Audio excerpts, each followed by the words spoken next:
Hello students, आज के video में मैं आप लोग एक्सप्लेन करूंगा एक्सरसाइज 13.1 का क्वेश्चन नंबर 7। हम लोग क्लास 10 मैथ्स का चैप्टर 13 करे थे, that is surface area and volume. इसके पिछले वीडियो में मैंने आप लोग को एक्सरसाइज 13.1 का क्वेश्चन नंबर 1 से लेके 6 तक जितना भी क्वेश्चन था वो सारा एक्सप्लेन कर दिया था, ठीक है। और उसी के साथ साथ मैंने आप लोग को इस चैप्टर का चैप्टर 13 का इंट्रोडक्शन पार्ट भी मैंने आप लोग को एक्सप्लेन कर दिया था, ठीक है। तो अगर आपको सारा क्वेश्चन अच्छे से सीखना है तो आप लोग उसको मेरे YouTube चैनल में जाकर उसको देख सकते हैं, ठीक है। इसी के साथ साथ अभी तक मैंने क्लास 10 मैथ्स का chapter 1, chapter 2, chapter 3 and chapter revision and chapter 8 and chapter 11 and chapter 12, इन सभी चैप्टर का जितना भी एक्सरसाइज क्वेश्चन था और जितना भी एग्जाम्पल क्वेश्चन था वो सारा एक्सप्लेन कर दिया है, ठीक है। तो अगर आपको सारा क्वेश्चन अच्छे से सीखना है तो आप लोग उसको मेरे YouTube चैनल में जाके उसको देख सकते हो, ठीक है। मैंने हर एक चैप्टर का प्लेलिस्ट बना के अपलोड कर दिया है, ठीक है। तो स्टार्ट करता था क्लास। यहाँ पे हम लोग को दिया जा रहा है a tent is in the shape of a cylinder. एक टेंट है जो कि सिलेंड्रिकल फॉर्म में है, ठीक है। तो पहले हम लोग सिलेंड्रिकल फॉर्म बना लेते हैं। ये मान लीजिए टेंट हो गया और ये किस फॉर्म में, सिलेंड्रिकल फॉर्म में, ऐसा, ठीक है। यहाँ पे सिलेंड्रिकल फॉर्म में टेंट हो गया। अब सरमाउंटेड बाय ए कोनिकल टॉप, और इसके ऊपर एक कोन जैसा कोनिकल टॉप लगाया गया है, ठीक है। कोन आप लोग जानते हो, कोन जस्ट लाइक दिस वन, ऐसे कोन शेप का ऐसा स्ट्रक्चर लगाया गया, ठीक है। इसके बाद क्या बोला, if the height and diameter of the cylinder part are 2.1। यहाँ पे हाइट कितना दिया, हाइट ऑफ द सिलेंडर आपको कितना दिया है, यहाँ पे 2.1, यहां से इतना तक हाइट कितना दिया है, 2.1 मीटर, ठीक है।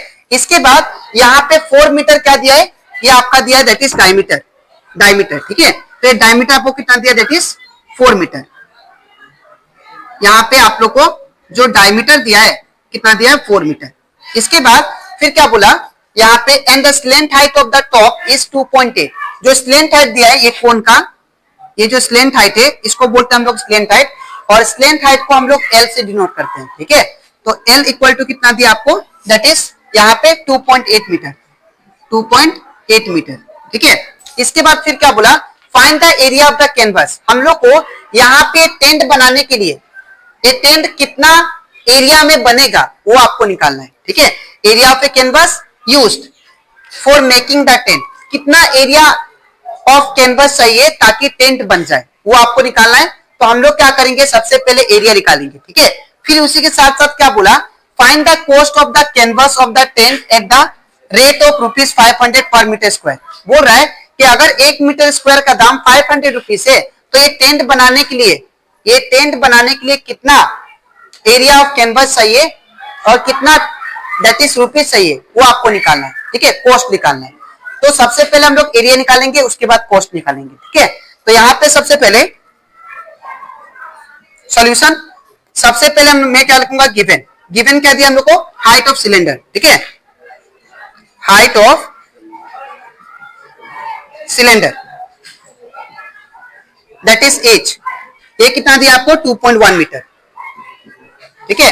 इसके बाद फिर यहाँ पे ये आपको क्या दिया, फिर डायमीटर ऑफ सिलेंडर, ठीक है, diameter of cylinder.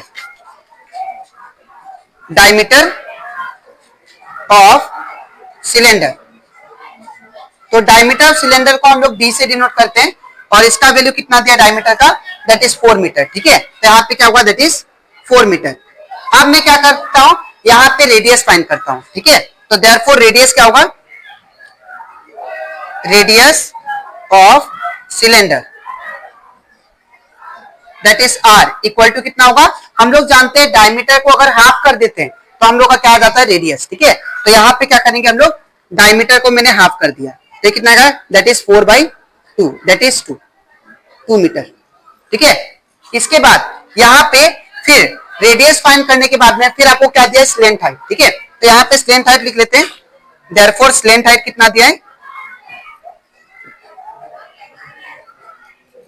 Slant height को हम लोग एल से डिनोट करते हैं और इसका वैल्यू कितना दिया है, स्लेंट हाइट का 2.8 मीटर, ठीक है। तो 2.8 मीटर, ठीक है। इतना करने के बाद आपको क्या निकालना था, आपको निकालना था एरिया ऑफ कैनवस, ठीक है।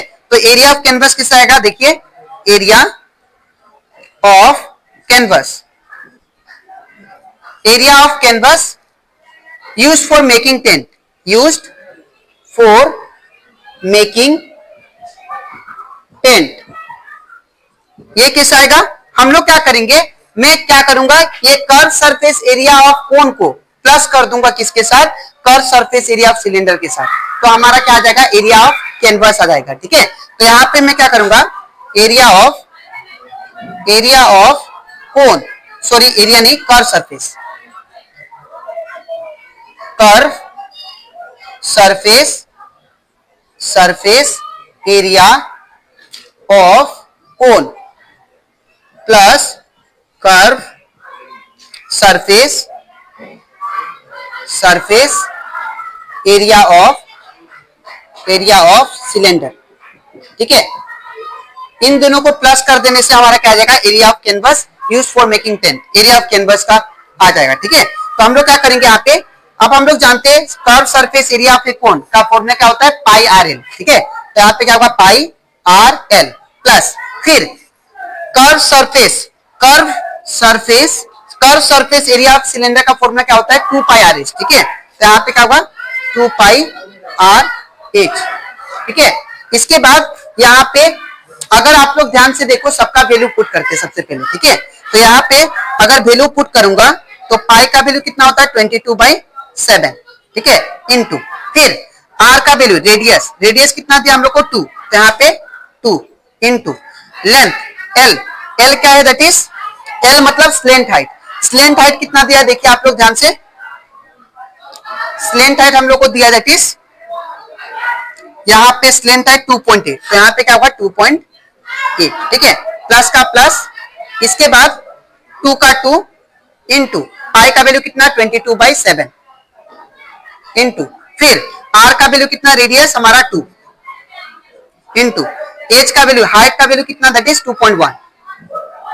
ठीक है, अब मैं क्या करूंगा, ध्यान से अगर देखिए आप लोग ध्यान से, तो यहाँ पे दोनों में से कॉमन क्या है, तो दोनों में से कॉमन जो है उसको लिख लेते हैं पहले। ठीक है, तो यहाँ पे जो कॉमन है उसको लिख लेते हैं, तो इसके बाद मैं यहाँ पे करता हूं, तो यहाँ पे अगर आप लोग देखो तो ये 22/7 और ये 2 कॉमन है, और इसमें भी 2 और 22/7 कॉमन है, बाहर निकाल लेता हूं। ठीक है, तो यहाँ पे क्या होगा, 22/7 इंटू 2, ये कॉमन आ गए, तो क्या बचा इसमें, 2.8 बचा, तो यहाँ पे 2.8 प्लस फिर इस साइड क्या बचा, इस साइड बचा 2 इंटू 2.1। ठीक है ना, इसके बाद यहाँ पे 22/7 इंटू 2 का 2, अब ब्रैकेट का ब्रैकेट, 2.8 का 2.2, 2.8 प्लस का प्लस, अब क्या करेंगे, इसको मैं मिटा देता हूं, अब इन दोनों को मल्टीप्लाई करते हैं तो कितना होगा, 4.2। ठीक है, इन दोनों को प्लस करता हूं तो ये कितना आएगा, 22/7 इंटू 2, अब इन दोनों को प्लस करने से कितना आएगा, 8 + 2 10 का 0 1 हैंड, 4 + 2 6 7, तो 7.0। ठीक है, और एक बात यहाँ पे, ये ब्रैकेट का मतलब क्या होगा, इनटू साइन। ठीक है, तो ये सेम लिखा, ये भी सेम, ब्रैकेट मतलब इनटू साइन, इन दोनों को प्लस करके ये आया। ठीक है, अब 22/7 इंटू 2, ठीक है, इंटू अब ये 7.0, पॉइंट के बाद 0 कोई वैल्यू नहीं होता है, तो ये क्या होगा, 7 ही होगा, तो ये 7 से 7 कैंसिल, कितना आ गया, 22 इंटू 2 दैट इज 44। अब लास्ट में क्या लिखेंगे, मीटर का स्क्वायर, क्योंकि ये क्या है, हमारा एरिया है, एरिया हमारा कितना है, तो एरिया ऑफ कैनवस कितना लगेगा हमारा, 44 मीटर स्क्वायर। ठीक है, अब हम लोग सेकेंड पार्ट फाइंड करते, क्या बोला इसमें, find the cost of canvas of the tent at the rate of ₹500 पर मीटर स्क्वायर। मतलब अब यहाँ पे अगर 1 मीटर स्क्वायर का दाम 500 है, तो 44 मीटर स्क्वायर का दाम कितना होगा, वो हम लोग को फाइंड करना है। ठीक है, तो therefore for 1 metre square cost of canvas कितना है, दैट इज 500 रुपीज। ठीक है, तो ₹500। ठीक है, in the same way for 44 metre square cost of canvas कितना होगा, दैट इज 44 इंटू ₹500, तो ये कितना होगा, दैट इज 4 5 20, 0 2 22, 2 2 000। ठीक है, तो यहाँ पे 44 और 5 था, मल्टीप्लाई किया, 0 2 22 और 2 जीरो, दैट मीन्स 22,000 रुपीज चाहिए।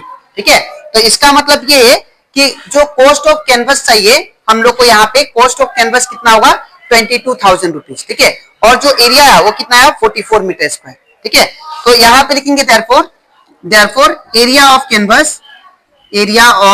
कैनवस कितना है हमारा इक्वल टू 44 मीटर स्क्वायर। ठीक है, और हमारा कॉस्ट कितना है 22,000 एंड कॉस्ट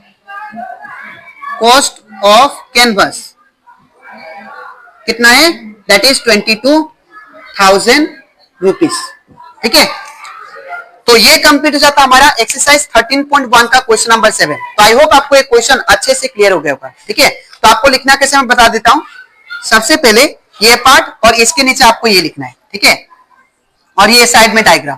ठीक है, अब इसके नेक्स्ट वीडियो में मैं आप लोगों को एक्सप्लेन करूंगा एक्सरसाइज 13.1 का क्वेश्चन नंबर 8। ठीक है, तो आज के लिए इतना ही, मिलते हैं नेक्स्ट वीडियो में। Thank you.